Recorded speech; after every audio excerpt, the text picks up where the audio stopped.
Hey everybody, I'm going to be doing a replay review of the tournament that I played a couple nights ago on Pokerstars Ontario. This is a $50 buy-in in the Fall Festival. It's a progressive super knock or progressive KO, and this is the final table. There is probably about,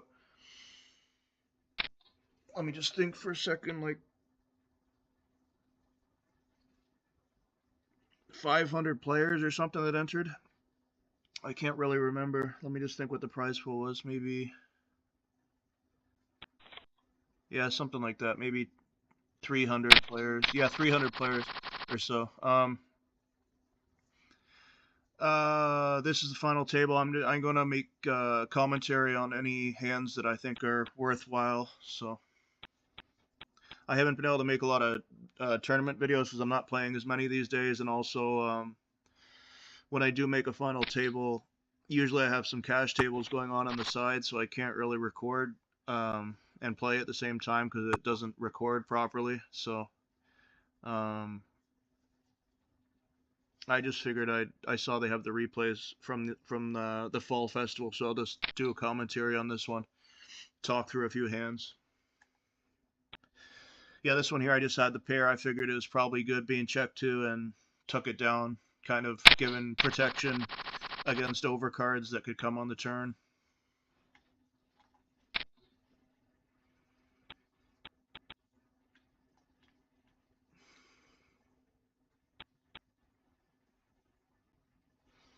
This guy here, he's actually pretty good. This guy's a decent player. These two here, this guy was doing some, yeah, this guy here was doing some really wild plays. You'll see those later on. He was really, I think he needed to leave. I think he had somewhere to go, so he just started going all in like really, really bizarre ways. And it kind of led to a strange dynamic because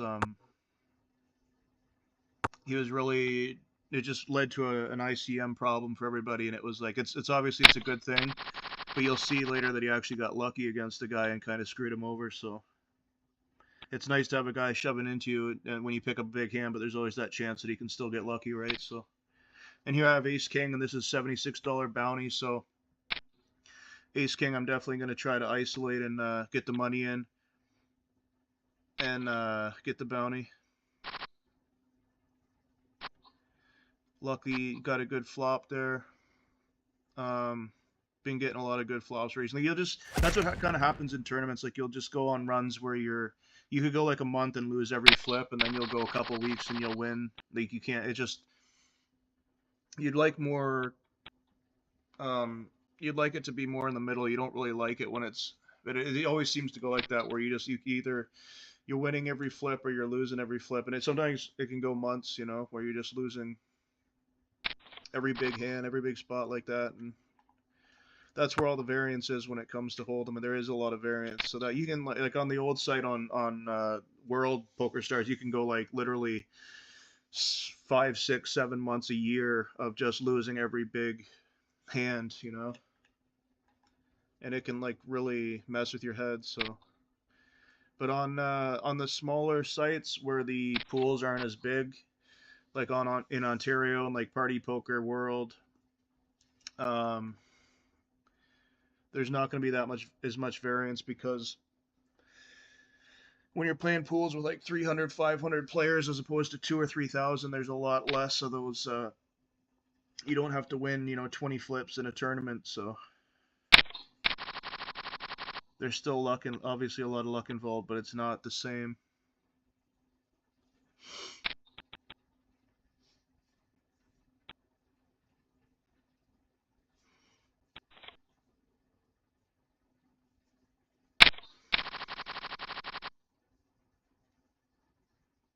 I had a big spot early in this tournament where I had about 100,000 in chips, and a guy shoved into me with aces, got up to 200,000, yeah, somewhere around that, and then the very next hand got aces again, and two guys shoved into me. Both had like nice sized bounties too, and I was up around 400,000, and that was like near chip lead at that point. So it was an early part of the tournament, and that kind of propelled me to having a nice stack And although I didn't get as many bounties after that as I would have liked, as you can see, I don't really have it. I didn't really show up to the final table with a very decent amount of bounties. But I did have the chips that gave me makes you a lot more comfortable when you have a nice stack. So that's why I like these series, because they start you with 50,000 or 25,000, and it's a lot better than I'm more used to those games. Those are the games that I've always liked on the old site, so I'm more comfortable with the deeper stacks like that. I don't really like the 10,000 starting stacks with the 8-minute blinds and 10-minute blinds. I really don't like that because it just seems more turbo-ish, and I like to kind of have a big stack, and I play better when I feel like I'm deeper like that.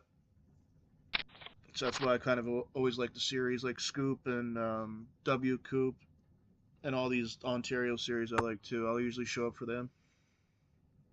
There's not that many Omaha ones this year, but there's still a few of them. If I make a good final table in the next week or two, I'll try to actually do a live final table.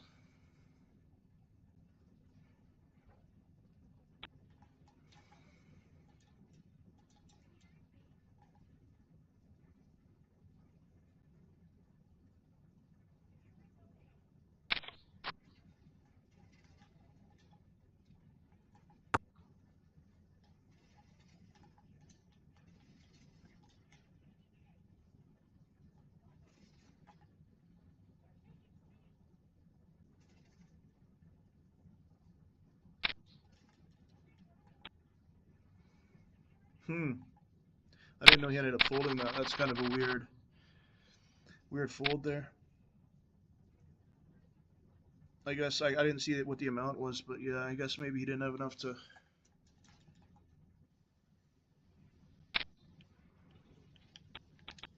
It's always easier when you can see the cards, though. That's one thing about poker. When you see it on TV and stuff, you always think you can. It's a lot easier when you're actually when you're watching TV than it is when you actually have to face a bet like that.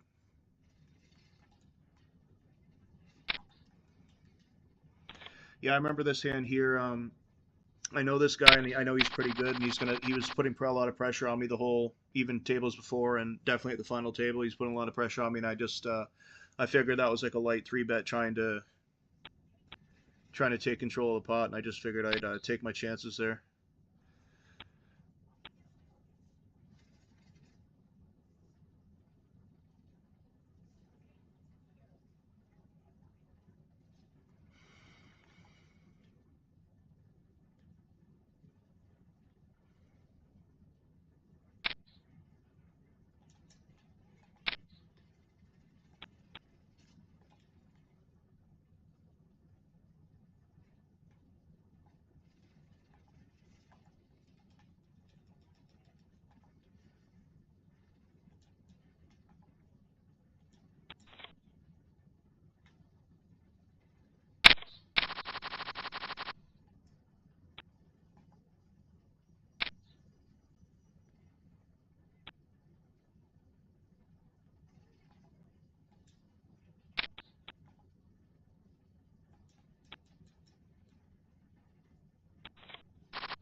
Oh yeah, the prize pool is for this is both first and second get 1,000 plus, and it's like 700. Oh yeah, 600 or 700 for third, and so on. Like 500 for fourth, and so on. Bounties get pretty big by the pretty decent by the end, so it adds an extra couple thousand. The winner ended up getting 2,900. So the bounties add like a nice extra chunk, obviously. It used to be that they didn't do around like 2016, 2017, 2018 even, they used to just give there was a pay jump between first and second and PKOs, but then they realized that the difference between first and second was so big that they might as well make the payouts for first and second even. I think GG started doing that, or Party started doing that, and then Stars caught on and started doing that also because the pay difference between first and second was so so extreme that they figured it's better to just give first and second equal base payout, which is a good idea.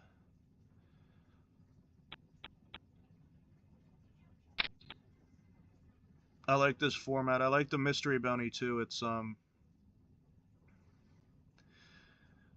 I think I don't know which one I like more, but they're both pretty fun. It just I feel like I have more fun playing PSKOs than just normal tournaments though for sure. Okay, yeah, this hand. Okay, I saw this and I was thinking about this and here like probably should call, but there's just a lot of ace queens just pretty vulnerable and there's a lot that can go on behind me and then I just feel like I'm wasting chips. But it ended up being a decent flop for me. But even a flop like that, I mean, where do you really? I mean, yeah, you have ace queen, but like you can see the amount of danger that's going on here. It's like it's kind of hard to. I mean, say he decides he wants to shove his flush draw on me there. It's like, do I really want to put, more than half my stack in with where I could be drawing dead like that? So it's kind of a probably I should call pre and stuff, but I don't know. I don't really piece. That's one thing I don't do in tournaments. And my friend that I haven't seen him in a while because he's not in Ontario and I haven't talked to him in a while, but he played a lot of Holdem and he would always what I would call piece himself off. This is a big hand, so I'll explain that after. You don't want to piece yourself off. If you're a really high skilled Holdem player, you can do that, but I just like to keep it. I like to keep it more simple because I'm not as good at Holdem as I am Omaha, so I just keep things pretty simple. I don't get too fancy with stuff like that.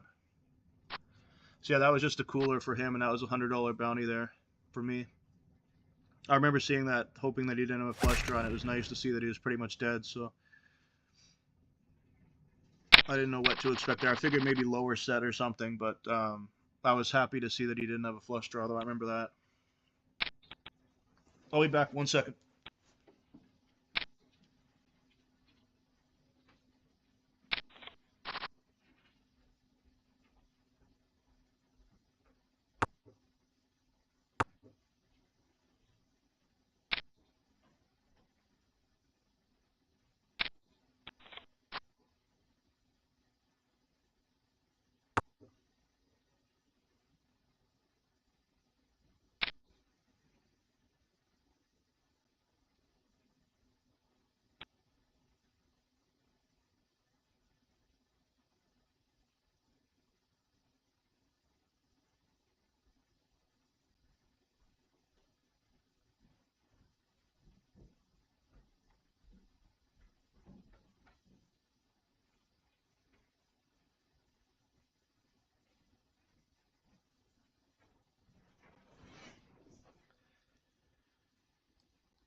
Yeah, I think I'm going to start playing more tournaments next year. Um, been playing mostly cash games for over like 3 years, so it does kind of become difficult to do both because you get a little bit rusty. Like when I play Omaha, I so rarely play Omaha tournaments anymore that there is a big difference between cash game and tournaments. So you kind of get rusty, and it's just two whole different things really. But one can make you better at the other, of course. Like when I used to play a whole ton of Zoom PLO, and that made me good just based on repetition of playing so many hands. When you're four tabling Zoom PLO, you just like you find all the spots where like you just becomes like repetitive, like the patterns just become you start to know where people bluff more and all that. It just becomes like a second nature because you see so many hands. And then I kind of took that style of the opening a lot of hands to my tournament game, and I think that's what really, over a few years, that took me to playing at a higher level of PLO, just opening a lot more hands, you know, fighting for all the pots and stuff.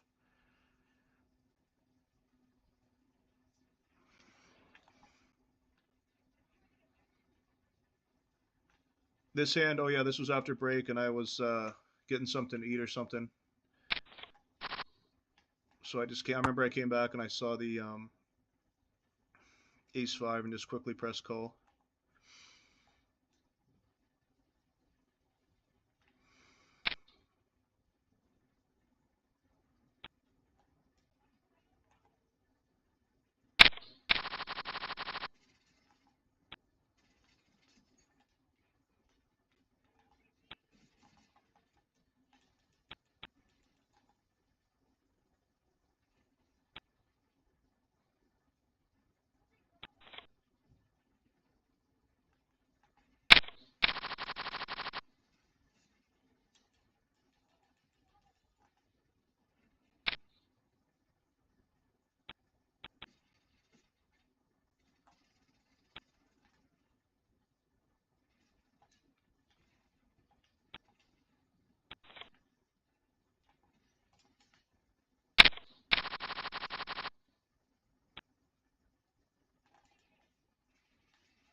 Yeah, so at this point I was near after that big hand with the set of nines where his top two. I became like chip leader at that point. Right now I'm feeling pretty good about the stacks, but they are still pretty close. Like you've still got um, 2.4 here, 3.72. So these guys can all come back really quickly. He's really obviously really low, these guys, but this guy I knew probably wasn't going anywhere because he's a really good, like, from what I've seen, he seems to be playing pretty good. I don't know any about his stats, but I'm assuming that he's actually a decent player. I've been at a couple final tables with him, and I think he's beat me at the ones that I can remember. So he's always like he's playing pretty good. So I didn't expect him to go anywhere, but I did know at this point that I'm probably going to go deep, but you never really know because I've been here before and seen it dwindle, so anything could happen still.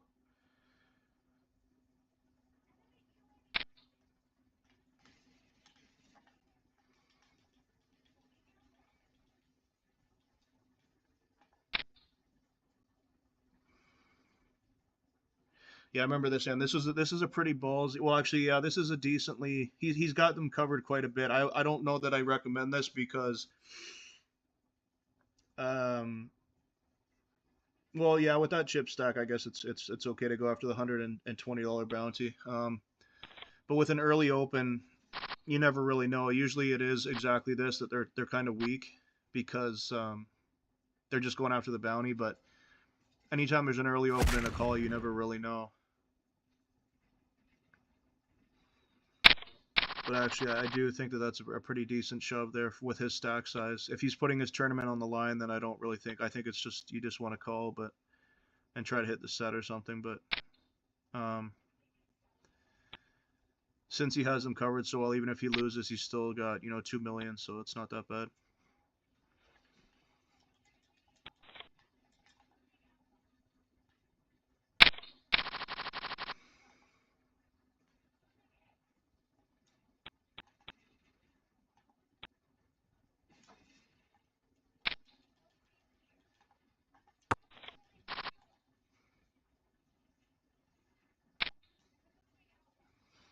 Yeah, so my range here has the ace in it more, so I'm just continuation. I'm just continuing with that, and his range is a lot weaker because he's just checking the checking pre-flop. So that's kind of my that board favors me a lot more, and he knows that, and I know that. So that's kind of why he didn't continue there.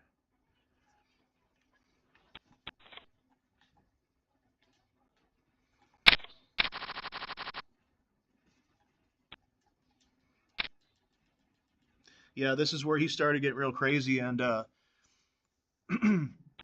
and I think he had to leave because yeah, these shoves are crazy. And this is yeah, he sucked out in this one here, and this was brutal. I don't think I would never call there with ace queen, even though it's like you know he's doing this. It's like you're still it's not ahead enough to in my opinion to just guess like that because the guy could still be doing it with ace king. He could still be doing it with fives and sixes, and you're like you're too deep to what does he have? He had like 30 plus big blinds there. You're too deep to just call off. Like even though he was ahead with ace queen, I wouldn't call there because it is a pretty hand when it's suited, but it's like you can find better spots. Like if he's gonna keep doing this, like I mean look at here, this is what you're looking for. You know. Two outs is a lot better than when he has like 30 or 40% with king jack or something, right?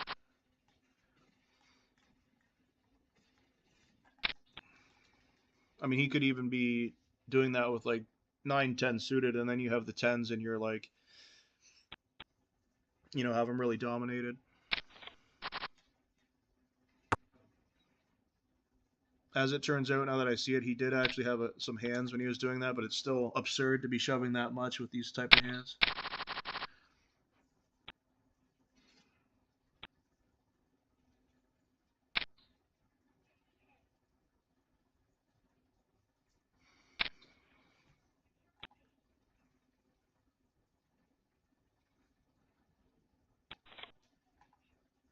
That's one of those spots, ace 10, it's like, yeah, I'm ahead there, but and in position, but it's going to be hard to kind of know where I'm at once he puts in a 3-bet. It's like even if I hit my ace, he's probably going to there's always a chance it has ace jack, ace queen, ace king, and then you're kind of what are you going to put your whole tournament on the line with a pair and just hope that he doesn't have a better ace. So it's not really a hand where you can it's not really a hand where you're going to hit something great enough that you're going to know. Like say you hit top pair of tens, 10 7 4, it's like and he's still betting, flop, turn, river.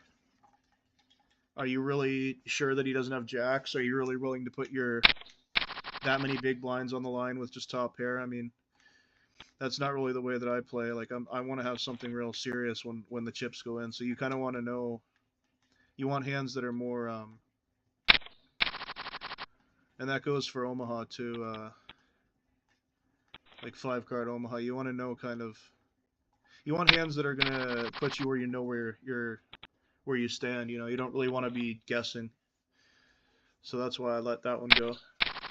Maybe I could call there, but versus the best player remaining in the tournament, I don't need to really be getting too heavily involved there.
That guy probably should have folded ace-5 on the turn there. I don't think that call is very good because even if he hits a straight, it's a one-liner to a straight, so he's probably he's not going to get paid anyways, even if he gets there.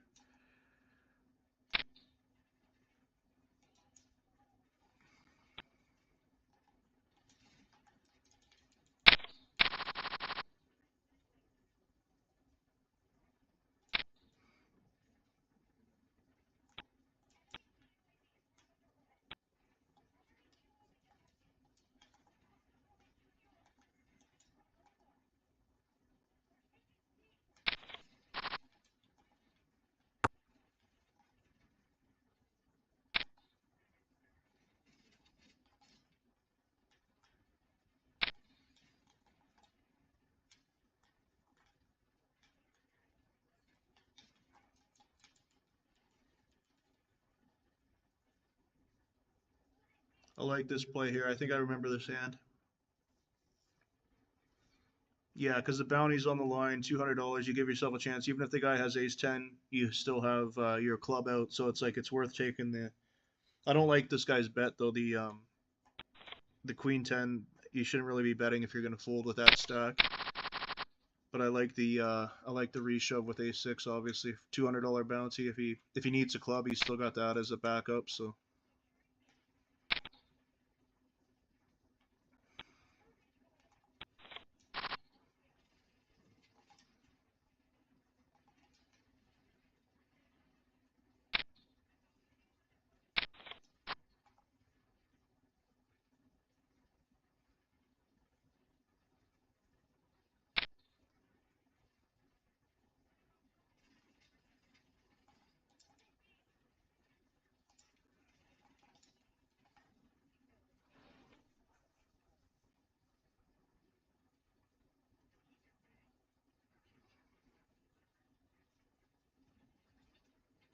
This is kind of a sucker spot here. Don't be this guy here. Don't be this. Yeah, this is understandable, but this sizing is not really. I don't really love the sizing. I think I would have gone like 400 here. That's a bad fold there. It's kind of understandable because the sizing's so big, and it's like, what do you do on the river when he makes it again? But you got to call the turn there for sure.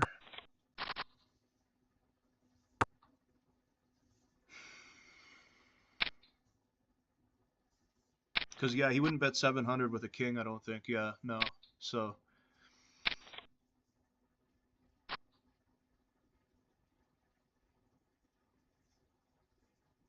Yeah, that was a pay jump there. So that guy got.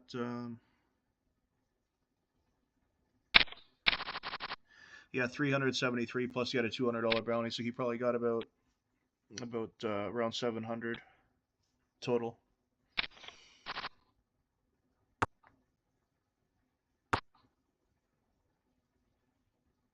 think I tried to bluff this one and he didn't buy it.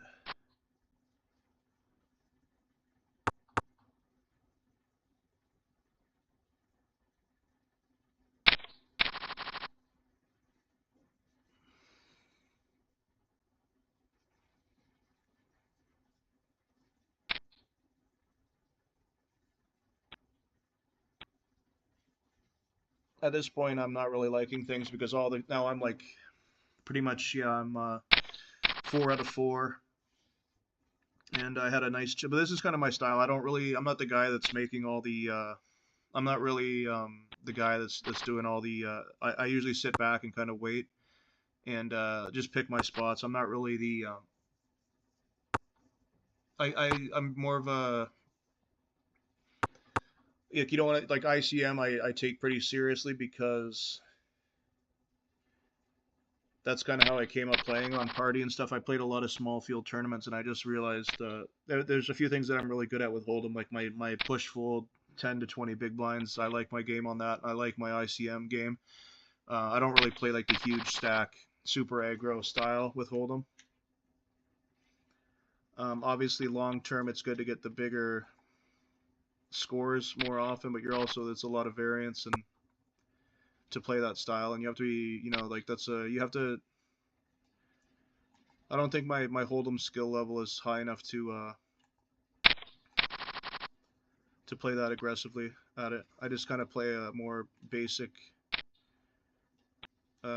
solid game. My natural understanding of Holdem is not the same as PLO. I feel like I have a natural understanding of the games that I play, like PLO and 08 and 5 card PLO. I understand them more naturally than I do Holdem. Holdem I'm not as naturally good at. I don't know like most of the time when I'm playing PLO or 08, I know what I should be doing at all times, or like I'm pretty sure. Holdem I'm not always sure about a lot of spots, so.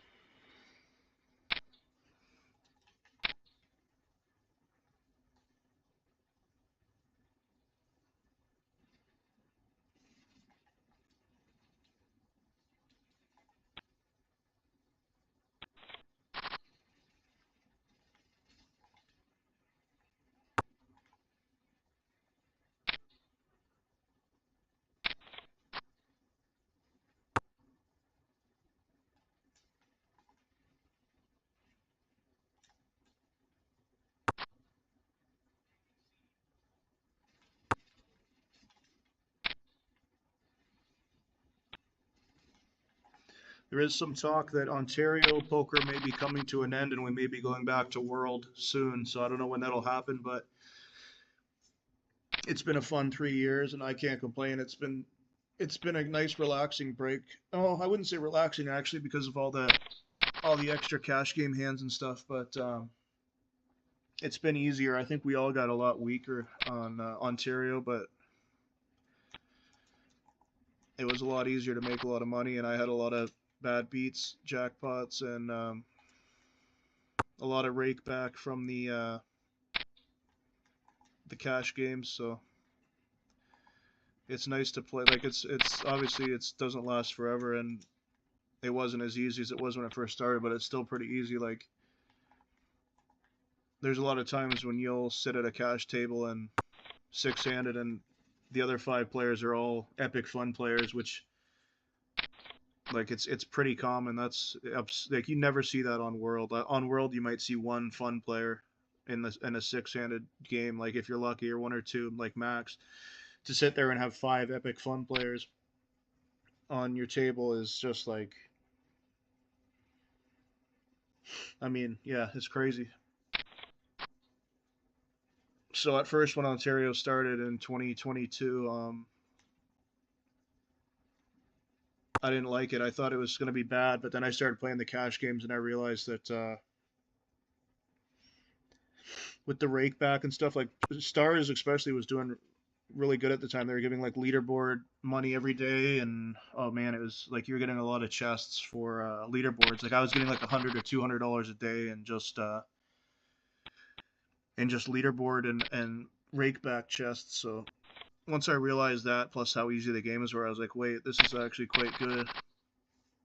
Because I thought the tournaments and everything, I didn't think there was enough of a player pool to make it uh, worthwhile, but there actually is. So it's been a good time. Whatever happens, we're gonna make less money than we did on here, but at least now I can go back to playing the Scoop series and W Coop, and I can see a lot of my friends from Pokerstars and all that, the world site that I don't get to see anymore. So, but I'm probably gonna take a break from poker if that happens for a while. Probably just relax for a bit because it's been like 3 years of a lot of poker, you know.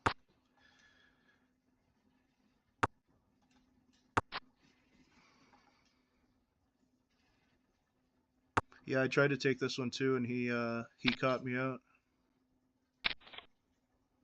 It's a good call by him.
Yeah, I just want to make this video to do something different for my my channel there and kind of mix things up a little bit. Usually I just post my little bad beat jackpots just because I want to keep track of them all because or else it just kind of becomes a blur. So I'll just kind of every time I hit a bad beater on the winning side or the bad side, I'll put them up on YouTube because I want to keep track of all my bad beats. This year I haven't had a good one since December, so it's been over a year since I had a real full like $6,000 bad beat. But I still can't complain because I had so much luck the first few years that I can't complain at all. But I'd like to get one or two more before Ontario ends. That would be a nice little just to give me some extra like cash on the way out in case we have to go back to the world sites. So it's going to take me a while to adjust to those sites because I think we've all, like I said before, we've all gotten really weak compared, because when you play with good players you get better, and when you play with bad players you get worse. So that's one of the ways that I got better at a lot of games. Like PLO 8, I was playing against some of the, I don't want to say the best players, but some of the top mid-stakes guys, you know, when I came up. So that's what made me a good 08 player, was just playing cash games against the best guys. Within reason, like I'm not talking high stakes or anything, I'm just talking mid-stakes, but they, that's how you get good, you know, you play the best players, so some of the best you can really afford to play against, and then you see what they're doing to you. You see what they don't do and how they make situations hard on you, and then you learn from that.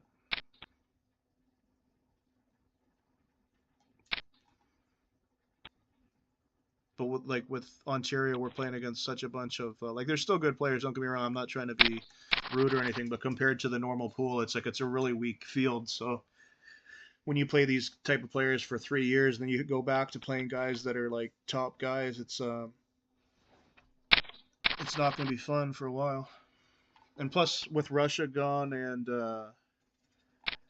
other countries gone, the pools are so much smaller now. I see in the tournaments and stuff, and the like even the Zoom pool.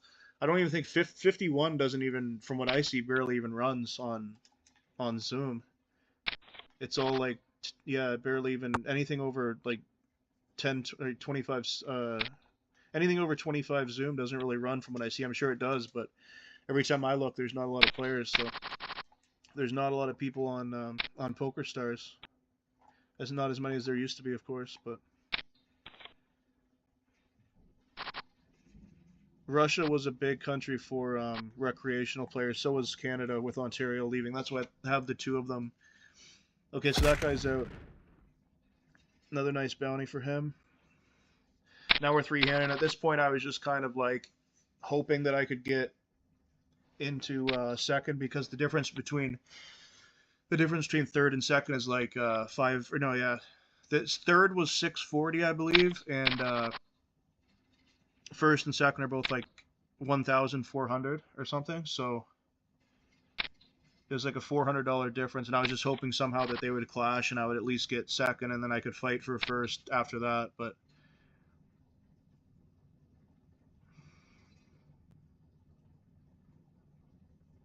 I didn't want to get third because that's a big. Right now, you really got to try to get to at least second, because that pay jump's a significant difference between third and second. This is a weird hand actually here. I remember seeing this. I think, did he end up folding? No, no. Okay, yeah. He. I like how they both play this actually. Yeah, I agree with this. This is a tough spot because it's like, I like how he lets this go, from what I remember. Yeah, yeah, because he would be. Yeah, this wasn't how he busted. This is kind of a tough. Well, not this deep, but it does kind of suck to fold this. And I have him as kind of a fun player, so you normally would see them call with this. But I think he just probably didn't want to get. He knew that he was looking at third if he busts here, so he probably was just hoping that I would bust first, and then he could go from there. And that kind of when he loses that pot, this he takes control. Kicking ass takes a lot of control here, and he's the better player out of all of us. So it's going to be kind of hard to come back with him having this big of a chip lead.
Yeah, so at this point now, I'm just looking for a good spot to.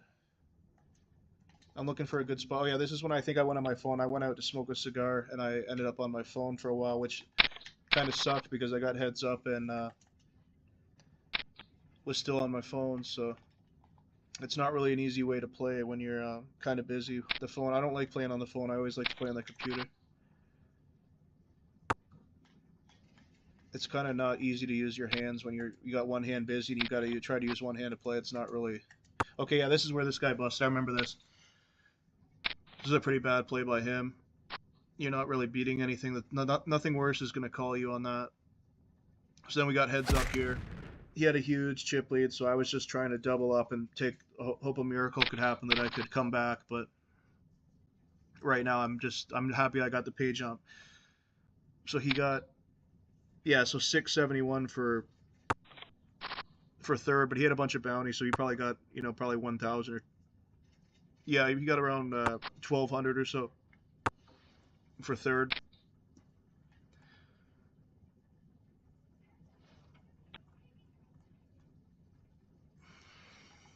I didn't see that because on the phone you can't see the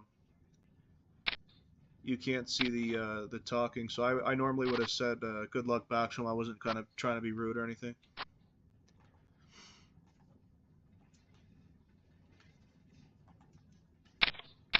And I got a first double up, and I was like, okay, I've seen this before. So at that point, I have a little bit of hope because if I could double up again, then I'm kind of back in it. But I'm still. It's gonna be pretty tough to come back from this.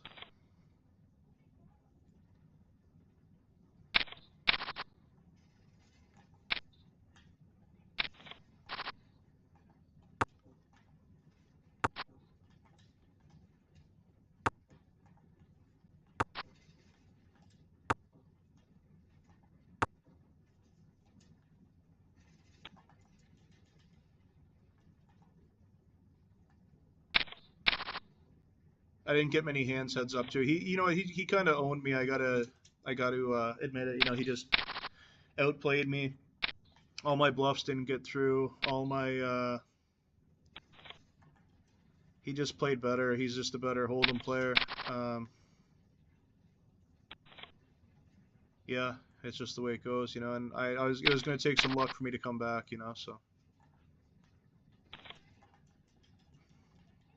I didn't really like a lot of my plays either. They weren't too bad, but I didn't really love a lot of them either.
This hand, I think I should have. I think I could have shoved the turn here. But this is like there's very. I didn't really get anything that was really super playable either. That's kind of a dicey spot too, but I think I could have shoved that turn there.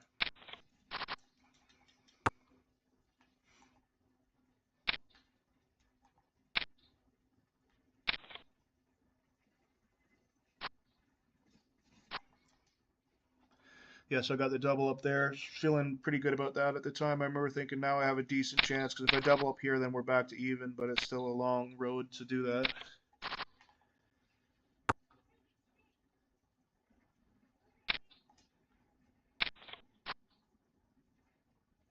Well, a long road to win, even like a doubling's not that hard, but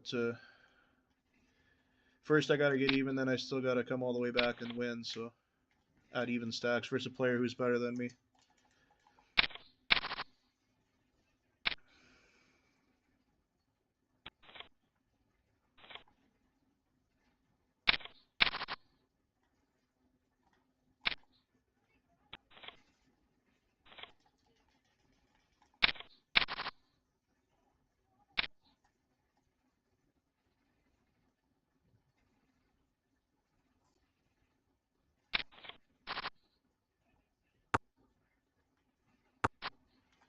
Yeah, I just didn't have any spots to really make any plays at him. It's just, everything was just his range was stronger in all the spots, and it just the flops were favoring him. Everything was just nothing really was.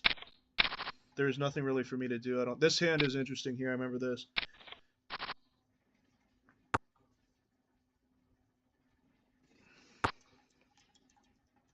So I feel like my jack's good here. I feel like he's bluffing here, but it turns out that he did have two pair on the turn. So now when the queen comes, it's kind of like he's either got something or it's either a stone cold bluff or he's made like a pretty big hand, like 9-10 or ace 10. But yeah, I was a little bit surprised to see that, but it makes sense. But that was a bluff catcher by me. I just felt like I had him, and my instincts were right because I did have him on the flop there.